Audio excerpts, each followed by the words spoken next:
다음 순서로 넘어가겠습니다. 여러분 사실은 동아면세점 집회에서는 참 이렇게 젊은 분들이 그동안 참 많이 나오셨습니다. 그리고 또 오늘 이 자리에도 많은 분들이 함께 나오셨는데 이 시간 잠깐 짬을 내서 동아면세점에서 수고하시는 젊은 여사들 큰 박수로 격려해 주시면 감사하겠습니다.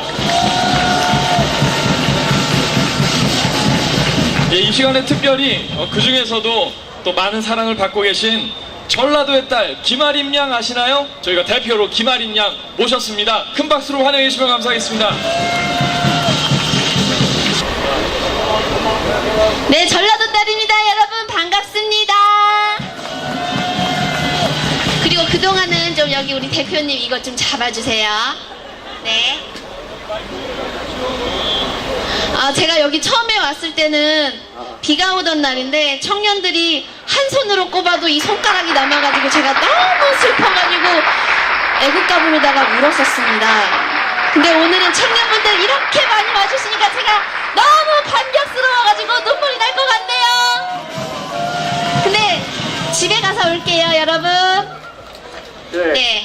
저희가 사실은 그동안 김아림 양 연설하는 투사의 모습을 많이 보셨죠?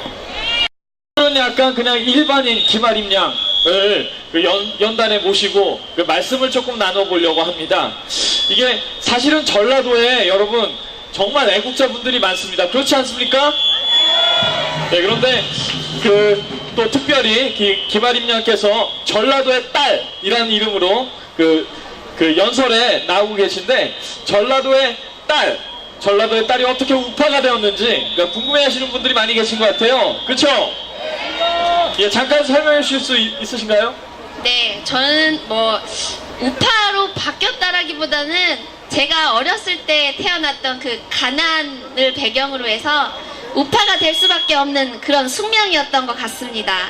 제가 사실 정치에 관심은 없었어요. 그래서 좌파 우파 개념도 없었는데 다만 소위 흑수저로 태어나서 남들은 누릴 수 있는데 저는 못 누리는 그런 서민의 삶을 살다가 그래도 저희 부모님이 아끼고 아껴서 전략하다 보면 매년 좀 생활이 더 나아지는 걸 제가 매년 제 몸으로 체감을 했습니다. 그래서 노력은 배신하지 않는다 라는 것이 제 마음속에 굳건히 자리 잡았던 것 같아요.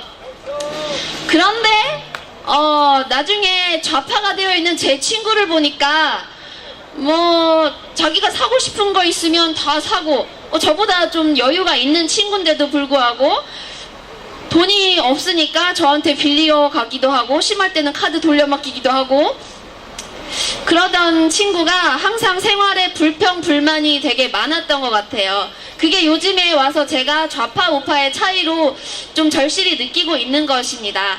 그리고 요즘에 여러분들 TV 보시면 헬조선 아니면 N4 세대에 대한 다큐를 많이 볼 수가 있잖아요. 근데 제가 어렸을 때는 성공시대 이런 다큐를 굳이 부모님이 시키진 않았는데 제가 찾아봤던 것 같아요. 그런 다큐를 보면 긍정적인 에너지 그리고 미래지향적인 그런 에너지를 얻을 수가 있잖아요. 그리고 제가 창업주분들의 에세이를 즐겨 읽었었는데 특히 정주영 회장님 그분의 명언 중에 해보기는 해봤어? 이 말이 항상 머리에 남았습니다. 그래서 하고 싶은 말 여러분들 태극기는 들어는 봤어? 네.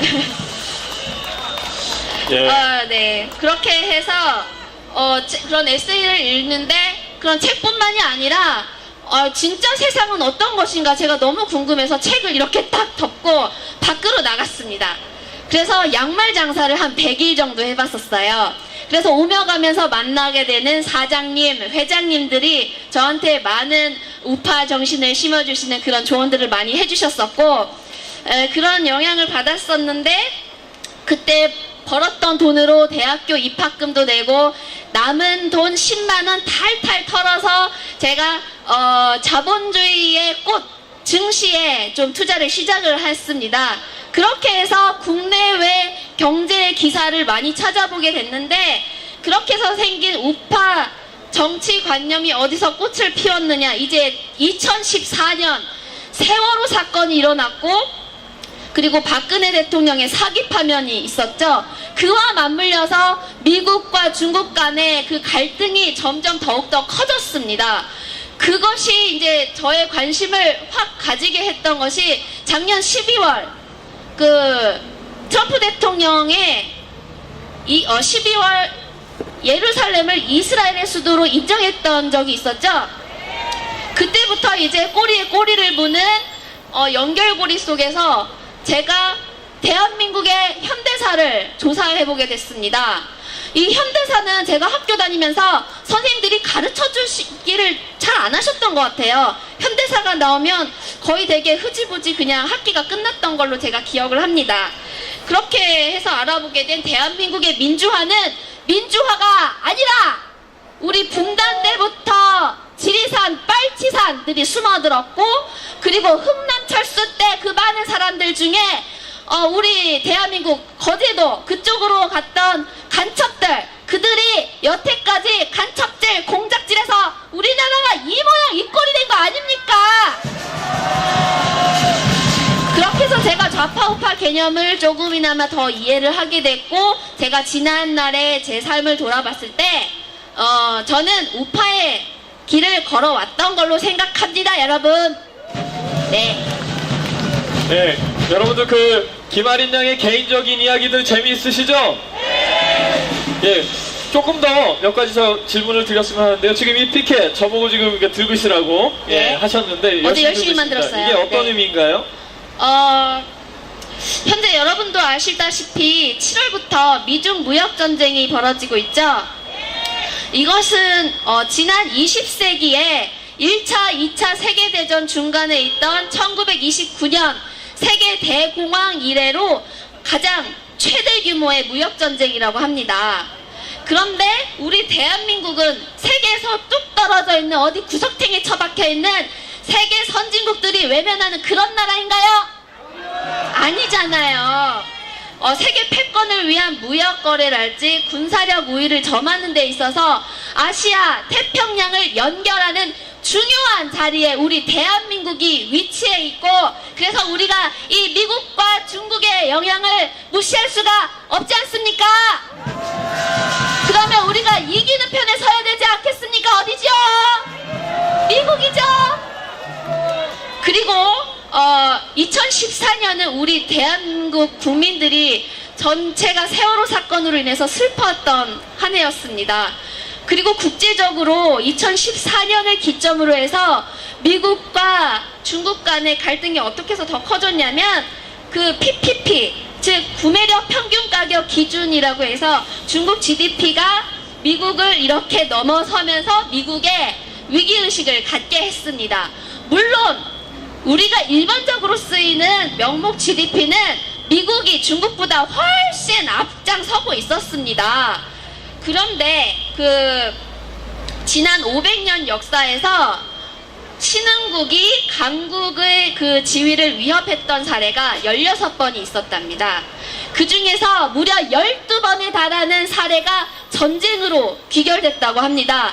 지금 이 미중 패권 무역 전쟁이 17번째 사례에 해당되고 있습니다. 여러분 무섭지 않습니까? 제가 올해 초에 이것 때문에 잠을 못 잤습니다, 여러분. 이 향후 세부 시나리오는 전 알 수가 없습니다. 전문가분들도 솔직히 알 수가 없지만 사실 좀 승기는 거의 많이 잡았죠, 미국이. 그런데 전쟁 또한 인간이 결정하는 거기 때문에 언제 그 무력 보복이 무력 도발로 이어질지는 알 수 없겠습니다. 그래서 제가 많이 염려하는 것입니다. 다만 고래 싸움에 새우등 터지는 그러한 일이 우리 대한민국 국민들이 겪어서는 아니 되지 않습니까? 지난날 우리를 도와줬던 우방국들에게 지금 현재 친중 정부가 들어서 있는 대한민국이 크나큰 배신을 때리고 있는 관계로 우리 대한민국의 경제가 폭삭 망할지도 모르겠다는 그러한 염려스러움에 제가 너무 잠이 안 옵니다. 머리털이 빠지고 있습니다, 여러분. 이게 바로 외교 참사 아닙니까? 여러분, 우리가 이기는 쪽에 동맹을 맺어야 되지 않겠습니까? 그런데 저 종북 주사파 친중 빨갱이 정부는 미국 편입니까? 중국 편입니까? 그럼 우리가 이기고 있는 미국 쪽에 서서 목소리를 같이 내야 되지 않겠습니까? 그리고 차기 정부에 혹시라도 또 친중 인사가 대권을 잡게 되면 박근혜 대통령이 석방될 수가 있을까요, 여러분? 저는 안 될 거라고 생각합니다. 그래서 대한민국을 살리고자 하는 마음이 있으시다면 21세기의 가장 큰 국제 이슈인 이 미중 패권 전쟁에 관심을 가지셔야 된다고 생각하는 겁니다. 왜냐하면 100년 전에 그 전철을 우리가 또다시 밟아서는 아니 되겠기 때문입니다. 네, 그래서 어제 열심히 이 피켓을 만들었습니다, 여러분. 수고하셨습니다. 이게 정말 이렇게 만드시는데 이게 고생 많으셨을 텐데요. 큰 박수 한번 다시 부탁드리죠. 그리고 경민님께서 이 질문 꼭 해달라고 하셨는데요. 자유 대한민국을 사랑하는 그 청년들에게 전할 말씀이 있다고 하십니다. 간략하게 부탁드리겠습니다.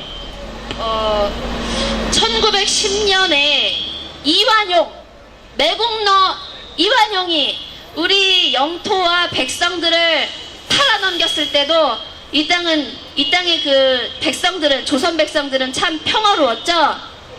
지금도 어떤 동네 가면 아무것도 안 일어날 것 같이 정말 평화롭습니다. 특히 전라도예요. 근데 사실상 하늘을 보면 미군 전투기나 헬기가 하루 종일 수십 대가 날아다닙니다. 근데 그 경술국치해에서 9년이 지난 1919년이 되어서야 3.1 만세운동이 일어났는데 사실상 그때 어떤 효과를 이루었을까요?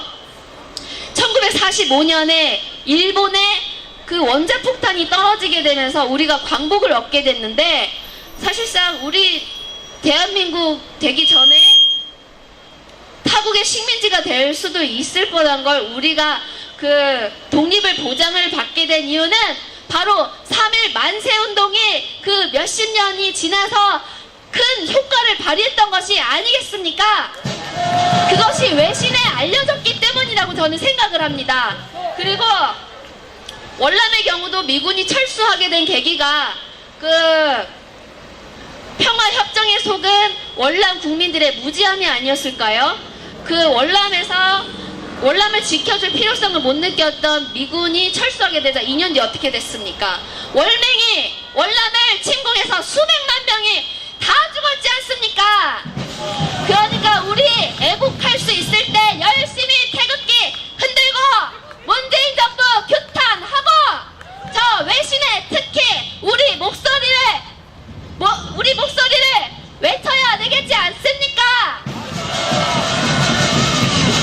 그러니까 열심히 여러분들 나와주셔서 이만큼 더 많이 모여서 반중 친미 외칩시다. 반공 멸공 합시다.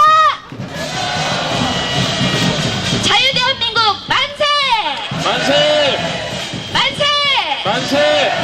만세! 만세! 네, 이상입니다. 예, 전라도의 딸 김아린 양이었습니다. 큰 박수 부탁드립니다. 감사합니다.